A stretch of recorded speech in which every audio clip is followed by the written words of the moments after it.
নমস্কার, আপনারা দেখছেন ট্রাইফ টিভি বাংলা। হট সিটে হট টকের আরও একটি পর্ব নিয়ে আপনাদের সঙ্গে আমি শান্তনু। হট সিটে হট টক আপনারা নিয়মিতভাবে দেখে আসছেন ট্রাইফ টিভি বাংলার পর্দায়, এবং আমরা পশ্চিমবঙ্গের রাজনীতি নিয়ে বিভিন্ন আলোচনা করেছি, এবং যত নির্বাচন এগোবে আমরা হয়তো সেদিকে আবার ফোকাস করব, কোন দিকে কী যাচ্ছে না যাচ্ছে। এখন বেশ কিছুটা সময় আছে, কিন্তু তার মধ্যে থেকেও পশ্চিমবঙ্গ ছাড়াও বিভিন্ন গুরুত্বপূর্ণ টপিক নিয়েও কিন্তু আমরা আপনাদের সামনে তুলে ধরবো, আলোচনা তুলে ধরবো, বিশ্লেষণ তুলে ধরবো, যেটা আপনাদের জানা দরকার। হট সিটে হট টক প্রথমেই আজকের পর্বের শুরুতে আমরা আমাদের পড়শি রাজ্য আসাম নিয়ে কিন্তু আপনাদের সামনে কিছু তথ্য এবং কিছু বিশ্লেষণ তুলে ধরবো। খুব ইম্পর্ট্যান্ট। হেমন্ত বিশ্ব শর্মা সেখানকার মুখ্যমন্ত্রী, এবং তিনি আসাম সরকার সেখানকার বনাঞ্চলের মধ্যে যারা বসবাস করে আসছে বহু বছর ধরে, এরকম প্রায় 230 থেকে 250 অ্যাপ্রক্সিমেটলি পরিবারকে কিন্তু তারা বাড়ি ঘরদোর ভেঙে গুড়িয়ে দিয়েছে এই বনাঞ্চলের ভেতরে। তারা এরা কি অনুপ্রবেশকারী বলে কেন, এটা নিয়ে কিন্তু আমরা প্রথম টপিক রাখবো।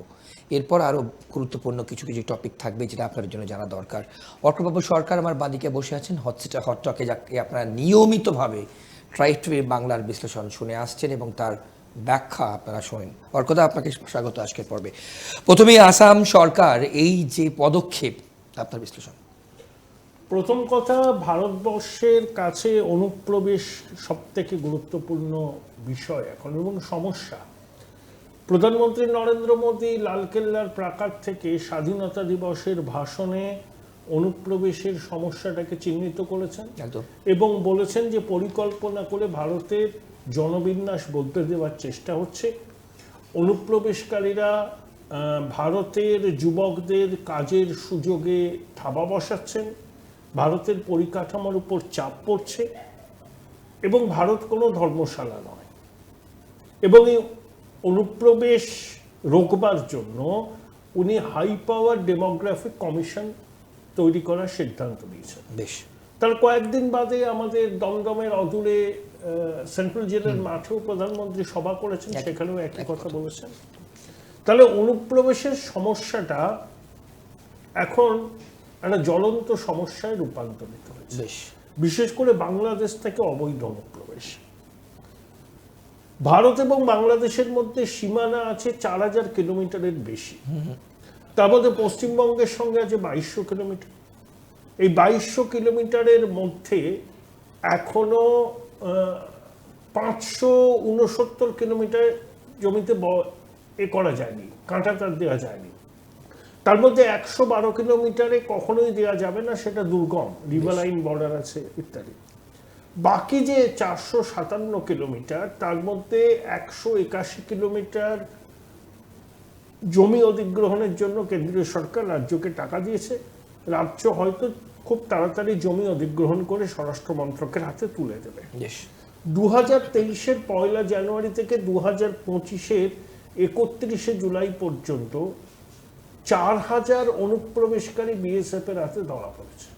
4000 ধরা পড়েছে। তাহলে কতজন অবৈধভাবে প্রবেশ করেছে? হয়তো 10 জন। তাহলে জনবিন্যাস বদলে যাচ্ছে, এটা একটা পরিকল্পনা। এই প্রেক্ষিতে হেমন্ত বিশ্ব শর্মা একটা সিদ্ধান্ত নিয়েছেন। এই সিদ্ধান্তটা নেওয়া হয়েছে 27 অগস্ট গৌহাটিতে আসাম সরকারের ক্যাবিনেট মিটিং করে। 27 অগস্ট। বেশ। সিদ্ধান্তটা হলো,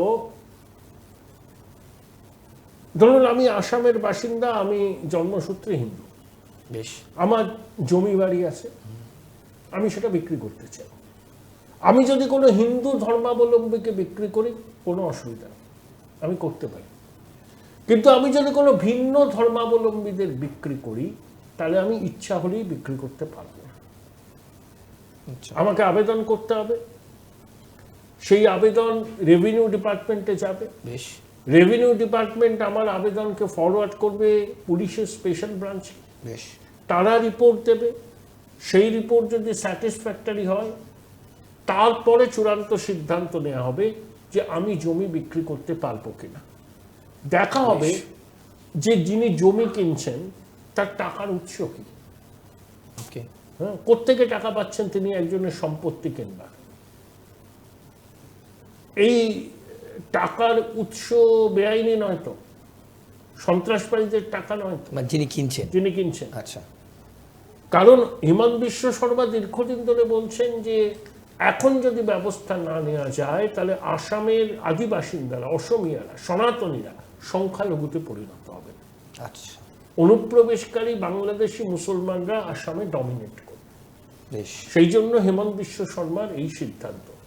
অনেকে এটাকে বলবেন সংবিধানের মৌলিক অধিকারের পরিপন্থী।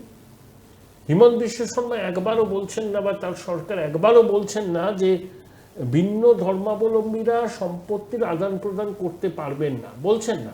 তিনি বলছেন হ্যাঁ করতে পারবেন, কিন্তু কিছু ক্রাইটেরিয়া মানতে হবে। যদি পুলিশ গ্রিন সিগন্যাল দেয়, যিনি কিনছেন তার আয়ের উৎস সম্পর্কে পুলিশ নিঃসন্দেহ হয় যে এটা সঠিকভাবে উপার্জিত অর্থ, এর পিছনে কোনো গুঁড়ো মতলব নেই, তবেই তিনি কিন্তু অনুমোদন পাবেন সম্পত্তি বিক্রি করা, আর যিনি কিনছেন তিনি কেনা। এটা কিন্তু একটা মাইল ফলক সিদ্ধান্ত। পশ্চিমবঙ্গের সংবাদ মাধ্যমে এগুলো নিয়ে খুব একটা আলোচনা হয় না, তারা হুজুগেই বেশি থাকতে। মানে এই যে বনাঞ্চলের ভেতরে যেটা যে তথ্য দিলাম, এটা কি তার পদক্ষেপ, প্রথম পদক্ষেপ? না, হিমন্ত বিশ্ব শর্মা অনেকদিন ধরে এরকম পদক্ষেপ নিচ্ছেন। ওকে, এটা সর্বশেষ সিদ্ধান্ত ক্যাবিনেটের। ওকে, এটা নিয়ে বিতর্ক হবে জেনেও তিনি করছেন, কারণ তিনি বলছেন যে জনবিন্যাসের পরিবর্তন যেভাবে হচ্ছে, এখন যদি সেটাকে নিয়ন্ত্রণ করা না যায়, অসমিয়ারা আসামে সংখ্যালঘুতে পরিণত হবে। খুবই অ্যালার্মিং, একদমই খুবই অ্যালার্মিং, অ্যাবসলিউটলি। এবার আসাম ছেড়ে আপনি আমাদের রাজ্যে আসেন, সীমান্তবর্তী 7খানা জেলা আছে। পরিসংখ্যান কি বলছে? 2009 সালে সেই সীমান্ত লাগোয়া জেলাগুলোর অনেক বিধানসভা কেন্দ্রে যা ভোটার ছিল, 15 বছর পরে সেখানে কোথাও 50%, কোথাও 55% বৃদ্ধি পেয়েছে। জাতীয় গড় যেখানে 7%, সেখানে সীমান্ত লাগোয়া বিধানসভা কেন্দ্রগুলোতে 15 বছরে ভোটারদের সংখ্যার অস্বাভাবিক বৃদ্ধি কিসের ইঙ্গিত? তাহলে যে অনুপ্রবেশের কথাটা আমরা বলছি, কেন্দ্রীয় সরকার বলছে, এগুলো তো তার সপক্ষে প্রমাণ। এই অস্বাভাবিক বৃদ্ধি হতে পারে। এখন দেখা যাক, খুব অ্যালার্মিং সিচুয়েশন। এর থেকে কিভাবে আমরা বিষয়টার মোকাবিলা করতে পারবো? সবার সহযোগিতা দরকার, সমস্ত রাজ্য সরকারের সহযোগিতা দরকার। এখানে তো রাজনীতি অগ্রাধিকার পাবে না, দেশের সুরক্ষা নিরাপত্তাটাই অগ্রাধিকার পাওয়ার দাবি রাখে। বেশ, আমাদের রাজ্য কি এই অসমের থেকে কোনো পদক্ষেপ কিংবা কেন্দ্রীয় সরকার কোনো এক একটা রাজ্যের এক এক রকম নীতি। আচ্ছা, সম্প্রতি কেন্দ্রীয় স্বরাষ্ট্রমন্ত্রী একটা আলোচনা সভায় বলেছেন যে ভাইব্রেন্ট বর্ডার ভিলেজ, রাইট, প্রায় 7,000 কোটি টাকা বরাদ্দ করা হয়েছে, এবং সীমান্তে 30 কিলোমিটারের মধ্যে কোনো আনঅথরাইজড রিলিজিয়াস কিছু রাখা যাবে। তাহলে ভাইব্রেন্ট বর্ডার ভিলেজটা কি? যে সীমান্তবর্তী অঞ্চলের গ্রামবাসীরাই নিরাপত্তা সুনিশ্চিত করবে সীমান্তে। একদম। সেখানে কেন্দ্রীয় মন্ত্রীরা, রাজ্যের মন্ত্রীরা, উচ্চপদস্থ আধিকারিকরা নিয়মিত যাবেন, তাদের সঙ্গে কথা বলবেন, রাত্রিবাস করবেন, পরিকাঠামোতে বিনিয়োগ করা হবে, এবং সেখানে ট্যুরিজমকেও প্রমোট করা হবে। বেশ, তো এগুলো তো একটা সদর্থক বার্তা। প্রথম কথা, ভারত ধর্মশালা নয়, এটাকে মনে রাখতে হবে। একদম। অর্থাৎ আমি ফিরে আসবো, এই নিয়ে কিন্তু আমরা বিস্তারিত আলোচনা করব, এবং তার সঙ্গে প্রধানমন্ত্রী কিন্তু জাপান এবং চায়না সফরে গেছেন, খুব ইম্পর্টেন্ট, এবং সেখানে ডোনাল্ড ট্রাম্পের 50% শুল্ক নিয়ে আমরা আগের পর্ব আপনারা দেখেছেন, সেই নিয়ে আলোচনা করবো। সেটা বিরতির পর ফিরে আসছি হটস্টে হট টকে। আজকের পর্বে কোথাও যাবেন না, সঙ্গে থাকুন। বিরতির পর ফিরে এলাম, আপনারা দেখছেন হটস্টে হট টক। যে আলোচনায় আমরা বিরতির আগে ছিলাম, অর্কদার পাশে বসেছি। অর্কদা, আপনি যে বলছিলেন সীমান্ত অঞ্চলে যেটা 30 কিলোমিটার, এর কি তৃতীয় ব্রহ্মাস্ত্র? মানে আমি যে প্রথমটা ধরি SIR, দ্বিতীয় সংবিধান সংশোধনী বিল, এবং তৃতীয় এইটা, বিস্তারিতভাবে আপনি বলছেন। মানে SIR তো আগেও অতীতে ভারতে হয়েছে, SIR নতুন কিছু নয়। বেশ, পশ্চিমবঙ্গে হয়েছে 2002-03 সালে। বেশ, এটাকে নিয়ে অনর্থক রাজনৈতিক চর্চা শুরু হয়েছে। এটা রাজনৈতিক চর্চা হওয়ার বিষয় নয়। ওকে। আমি কি চাইবো মৃত ভোটারের নাম ভোটার তালিকায় থাকুক? আমি কি চাইবো এক ব্যক্তির দু জায়গায় নাম থাকুক? এগুলো তো চাইবো না। আর ভারতের সংবিধান নির্বাচন কমিশনকে এই ক্ষমতা দিয়েছে, তারা যখন মনে করবে তখনই ভোটার তালিকা সংশোধন করতে পারে। বেশ। 2024-এর লোকসভা নির্বাচনের আগে হয়েছিল, 2026-এ, মানে 2 বছর তো হয়ে গেল, অনেকগুলো বিধানসভা নির্বাচন আছে। তার আগে যদি এই উদ্যোগ নেওয়া হয়, এর মধ্যে তো দোষের কিছু নেই। এখন খুব স্বচ্ছতার সঙ্গে করতে হবে। নির্বাচন কমিশনকে দেখতে হবে যে নতুন ভোটারদের নাম যেন তালিকায় ওঠে, যতটা সম্ভব স্বচ্ছতা বজায় রেখে ট্রান্সপারেন্ট ওয়েতে করতে হবে, এবং একজনও মৃত ভোটার, অনুপ্রবেশকারীদের নাম, একাধিক জায়গায় নাম তোলা ব্যক্তির নাম যেন তালিকায় না থাকে, এবং সেটাই কমিশন করবার চেষ্টা করছে। এ নিয়ে যে বিতর্ক হচ্ছে সেটা পুরোদস্তুর রাজনৈতিক। এই বিতর্ক শেষ পর্যন্ত দানা বাঁধবে না। সর্বোচ্চ আদালত তো বলেনি যে এসআইআর স্থগিত করে দেওয়া হবে, তারা বরঞ্চ রাজনৈতিক দলগুলোকে বলেছে যে আপনারাও হলফনামা দিন, আপনাদের বুথ লেভেল এজেন্ট যারা আছে তারা কি করছে। আপনারা বলছেন যে এত বেআইনিভাবে কাজ হয়েছে, নাম বাদ গেছে, তা আপনাদের বুথ লেভেল এজেন্টরা মানুষের সঙ্গে যোগাযোগ করে কোথায় কোথায় নাম বাদ গেছে সেগুলো নিয়ে আবেদন জানান, প্রমাণ দিয়ে। কিন্তু সেখানে তাদের রেসপন্স খুবই দুর্বল। বেশ। আসলে এগুলো বলার জন্য বলা, বাজার গরম করা। যারা হারতে হারতে হারতে হারতে হারাটাকেই নিয়ম করে ফেলেছেন, তারা আসন্ন বিহারে বিধানসভা নির্বাচনে হারবে জেনে আগে থেকেই হারার সপক্ষে সাফাই দিচ্ছেন, আর কিছু না। বেশ, আমরা আবার একটু যদি প্রধানমন্ত্রীর জাপান সফর এবং চীন সফর, আপনারা প্রত্যেকে জানেন আগের পর্বেই আমরা ট্রাম্পের শুল্ক বোঝা নিয়ে কিন্তু একটি পর্ব করেছিলাম। আমার কথা, চায়না এবং জাপান সফর প্রধানমন্ত্রী যাচ্ছেন, কোনোটা জায়গায় ট্রাম্পকেই মাথা নোয়াতে হবে। ট্রাম্পকে তো মাথা নোয়াতে হবেই, তার কারণ ট্রাম্পের এই তুগলকি সিদ্ধান্তের জন্য আমেরিকার মধ্যে থেকেই প্রতিবাদ হচ্ছে। ওকে। নিউ ইয়র্ক টাইমস প্রবন্ধ লিখে ট্রাম্পের এই সিদ্ধান্তকে খামখেয়ালি তুগলকি বলেছে। বেশ। ভারতের সঙ্গে আমেরিকার দীর্ঘদিনের স্ট্র্যাটেজিক অ্যালায়েন্স আছে। আর শুধু ভারত তো রাশিয়া থেকে তেল আমদানি করে না, চীনও করে, আমেরিকাও অনেক কিছু করে। ইউরেনিয়াম হেক্সাফ্লোরাইড আমেরিকা রাশিয়া থেকে আমদানি করে, যেটা ওদের পারমাণবিক প্রযুক্তিতে কাজে লাগে। প্যালাডিয়াম আমদানি করে, যেটা ইলেকট্রিক ভেহিকলসে কাজে লাগে। ফার্টিলাইজার আমদানি করে। ইউরোপের দেশগুলো রাশিয়া থেকে গ্যাস আমদানি করে। তাই ট্রাম্পের এই শুল্ক চাপানো 25, তারপর আরো 25% জরিমানা, এগুলো তোগুলোকে সিদ্ধান্ত, এবং এই সিদ্ধান্তে উনি টিকে থাকতে পারবেন না। ওনাকে আজ না হয় কাল এই সিদ্ধান্ত প্রত্যাহার করতে হবে। আমেরিকার মাটিতেই এইরকম শুল্ক চাপালে পরে সেখানকার মানুষের কি বলবো আর কি, খরচা বেড়ে যাবে, ইনফ্লেশন বাড়বে। আর ভারতের বৃহৎ বাজার, সেটাকেও আমেরিকা অস্বীকার করবে না।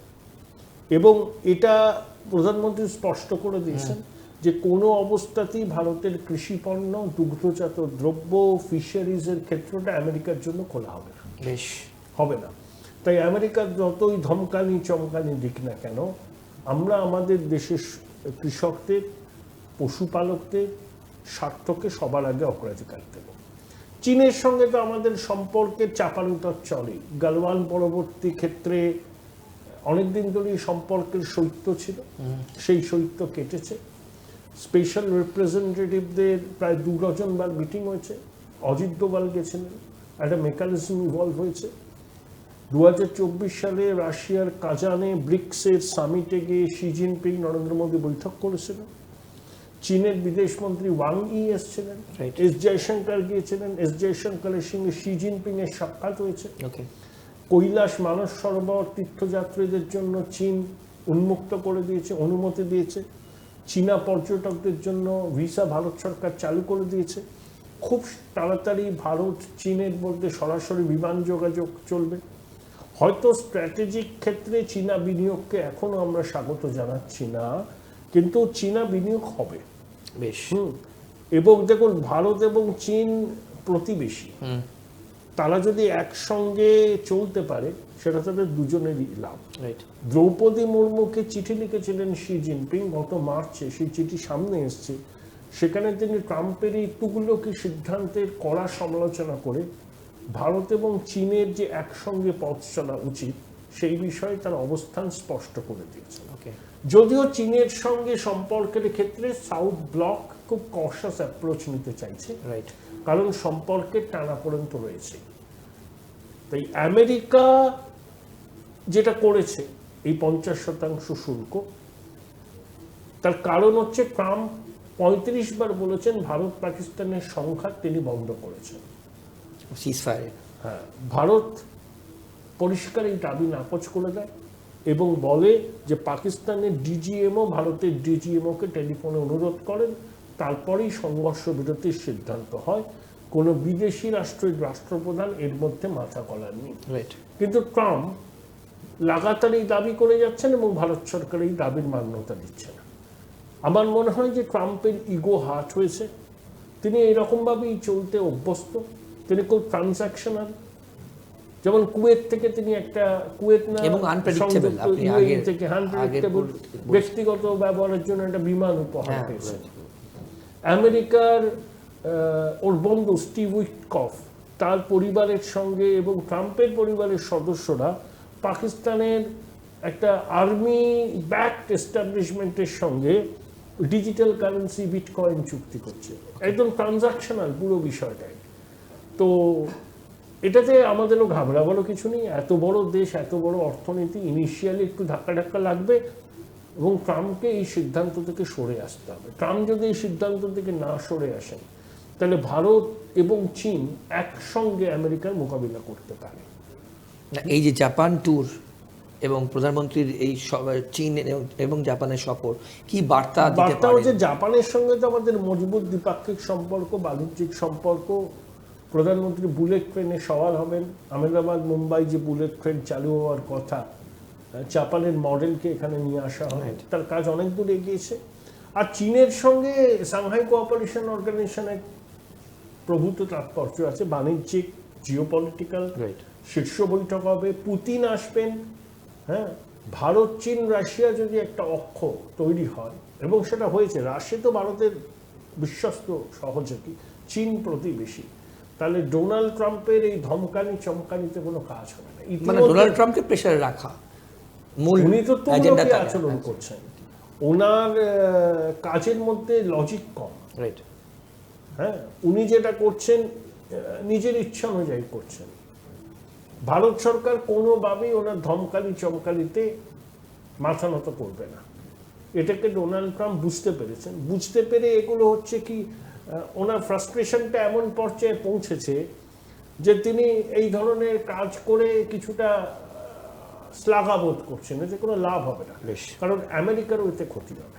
অর্কদা অনেক ধন্যবাদ আপনার সময়ের জন্য।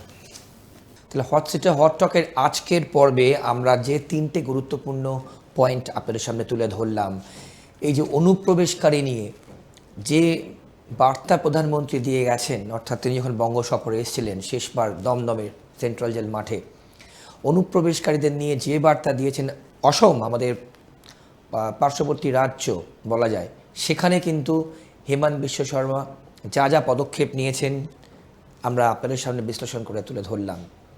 এবং এসআইআর নিয়ে নির্বাচন কমিশন কি পদক্ষেপ নিতে পারে পরবর্তীকালে অনুপ্রবেশকারীদের নিয়ে, বিশেষ করে অর্থাৎ ভোটার লিস্ট সংশোধন, সেটা নিয়েও আমরা করলাম। এবং তার থেকে বড় কথা, আপনারা দেখেছেন এসআইআর সংশোধনী বিল, সংবিধান সংশোধনী বিলের পাশাপাশি যেটা খুব গুরুত্বপূর্ণ, সীমান্ত অঞ্চলের 30 কিলোমিটারের মধ্যে কোনো আনঅথরাইজড ধর্মীয় স্থান রাখা যাবে না।